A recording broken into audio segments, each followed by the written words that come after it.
Once again, welcome to my YouTube channel. Today, big news for Raigad Mandali. ଆଉ ଏଇ କଥା ନିଶ୍ଚୟ ଆପଣମାନଙ୍କୁ ବି ଆଉ ସରପ୍ରାଇଜ କରିବ କାରଣ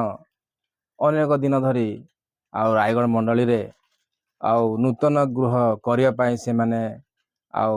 ପୁରୁଣା ଗୃହକୁ ଭାଙ୍ଗି ଦିଆଯାଇଥିଲା ଆଉ ପ୍ରଭୁଙ୍କ ମହିମା କରିବା ପାଇଁ ସେମାନେ ସ୍ଥିର କରିଥିଲେ ଯେ ଆଉ ଟିଣ ଚର୍ଚ୍ଚ ଗୃହରେ ସେମାନେ ପ୍ରଭୁଙ୍କ ମହିମା କରିବା ପାଇଁ ସେମାନେ ଅନେକ ବର୍ଷ ଧରି ସେମାନେ ପ୍ରଭୁଙ୍କ ମହିମା କରିକି ଆସିଥିଲେ କିନ୍ତୁ ରିସେଣ୍ଟଲି ସେମାନଙ୍କ ଆଉ ପ୍ରାର୍ଥନା ଶୁଣି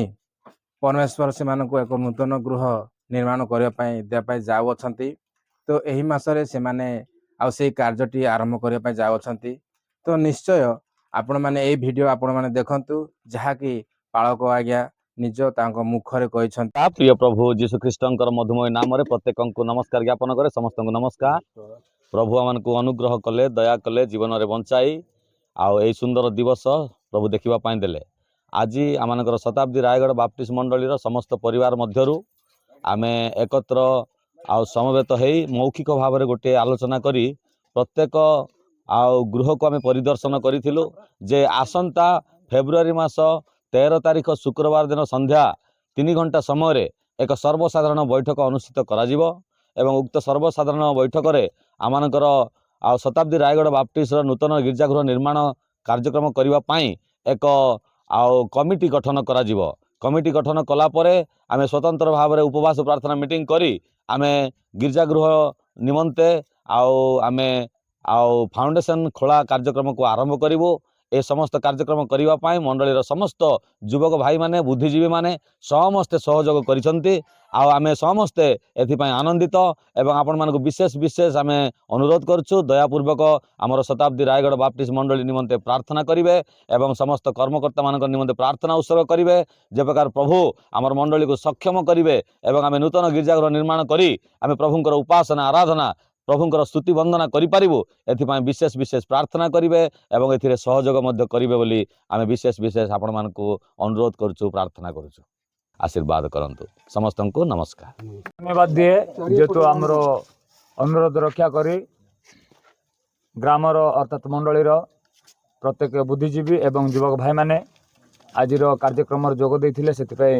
मंडली तरफ एवं मो तरफ धन्यवाद दिए जेहेतु आम अयोग्य पापी अटू आम प्रभु अनुग्रह दया करी जीवन में बंचाई आनी यही सुंदर सुजोग देते से धन्यवाद दिए कारण अनेक दिन है आम यही दिन को अपेक्षा करूँ किंतु अनुग्रह कर यही दिन देखते से पुनर्बार समस्त को धन्यवाद दौची यही भाया आमर मनोभाव रहा दरकार एकत्र मिलमिशी मंडलीर सब काम करने चेष्टा करवा आ समस्त को अनुरोध करे जोटा कि आज आम प्रत्येक साई भूली जो नारा देचे जो आह्वान देचे जहाँकि आसंता 13 तारीख अर्थात शुक्रवार दिन संध्या 3 घंटा समय आमर शताब्दी रायगढ़ बाप्टिस्ट मंडली ठारे जो नूतन चर्च गृह निर्माण निमंते साधारण बैठक करा से जो आह्वान देचु समस्ते आम जिते जन ये अच्छू आमर सांगसाथी आमर बंधुवर्ग जो मैंने भी बाहर अच्छा गजपति जिला भितर अच्छा से आम डाकवाई चेष्टा करवा आ जो मैंने बाहर अच्छा से फोन माध्यम आम जनइबा एवं से सहित फोन माध्यम जोगाजोग करने समस्ते चेष्टा करवा यह मोर आपण आशा एवं प्रार्थना करे एवं समस्त को धन्यवाद दिए आम मंडलीर पालक महाशय अच्छा से अल्प किसी कहला आज प्रार्थना सह आज कार्यक्रम समाप्त करवा आपण प्रत्येक को विशेष विशेष धन्यवाद ज्ञापन करुछु आमनकर अनुरोध को रक्षा करी समस्ते उत्साह सहित आउ एक मन एक हृदय सहित आपण माने आसी आम ग्रामर प्रत्येक परिवार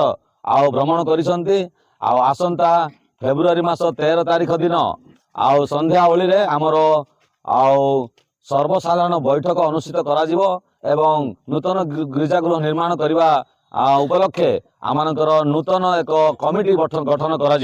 तेणुक आपण मानक विशेष विशेष अनुरोध करुछु आउ से समस्त दिन मानकर प्रार्थना उत्सर्ग करेंगे आपण मानकर सहयोग एवं आपण मानकर साहाय्य आम कामना करुछु प्रभु आपण मानक आम समस्त को आशीर्वाद करंतु आम वर्तमान प्रार्थना उत्सर्ग करवा आम समस्ते सभा सांग करवा परम पूज्य जेहोवा सदा प्रभु परमेश्वर विद तुमर महापवित्र नामर धन्यवाद करुछु प्रशंसा करुछु गौरव करुछु प्रभु शताब्दी रायगढ़ बाप्टिस्ट मंडली को तुमर रक्त दान करी क्रय करियछ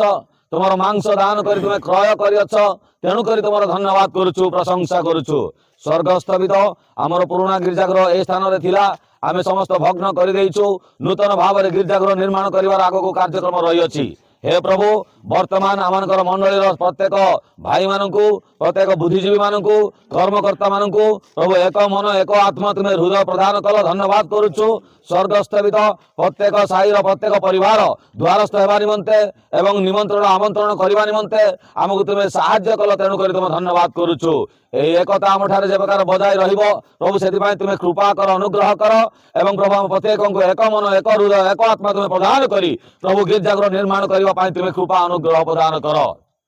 दयामय स्वर्गस्थ भी तो मंडलीर कर्मकर्ता मान ज्ञान बुद्धि शक्ति तुम्हें परिपूर्ण कर। दयामय स्वर्गस्थ भी तो आसंता आओ प्रभु फेब्रुआरी मास प्रभु आओ 13 तारीख शुक्रवार दिन को तुम्हारी पाद तले समर्पण करुचु। से दिन रे जे प्रकार आमे नूतन गिरजाघर निर्माण करिवा पाई प्रभु एक कमिटी गठन करिवा पाई आमे आगबर हेइ अछु। से समस्त दिन रे तुमरो मनोनीत लोक मान तुम्हें प्रभु चयन कर एवं स्वर्गस्थ भी तो तुम्हें कमिटी गठन करी तुम गिरजागृह निर्माण करने तुम्हें कृपा अनुग्रह कर। जेते एक स्थान आम अच्छु प्रभु ए समस्त को तुम्हें आशीर्वाद प्रदान कर। ए स्थान आम उभा हो प्रार्थना करुचु ए स्थान आम गिरजागृह निर्माण करने आम देखा चाहूँ प्रभु से समस्त आम जीवन तुम्हें साकार करी तुम्हें गौरव एवं महिमा पाओ अर्थ जगाओ सामग्री जगाओ एवं प्रभु आम मान को बल शक्ति परिपूर्ण कर। आम जे प्रकार प्रभु गिरजाघर निर्माण करी तुम उपासना आराधना तुम जयगान करूँ से तुम्हें कृपा अनुग्रह कर। आम समस्त को तुम आशीर्वाद कर। जेतेक भाई माने भ्रमण करने प्रभु भाग नहीं समस्त को मत तुम आशीर्वाद कर।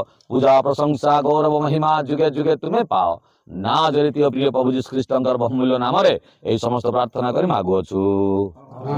एतबेले पिता परमेश्वर पुत्र परमेश्वर पवित्र आत्मा परमेश्वर तुम अकथनीय प्रेम अनुग्रह दया शांति शक्ति चेतना चालना प्रेरणा सहभागिता एवं पुणी सदा सर्वदा आम जेते लोक एठार अच्छु समस्तंकर संगे संगे तथा पृथ्वी प्रत्येक ख्रीष्ट विश्वासी विश्वासी मानकर संगे संगे विशेष कर आम प्रत्येकंकर संगे संगे बाहुल्य भाव हांतु। आमेन। बोलो मुक्तिदाता जीशु नाम रे परित्राणकर्ता जीशु नाम रे उद्धारकर्ता जीशु नाम रे आओ तेरे बोलो जय तेरे बोलो जय तेरे बोलो जय।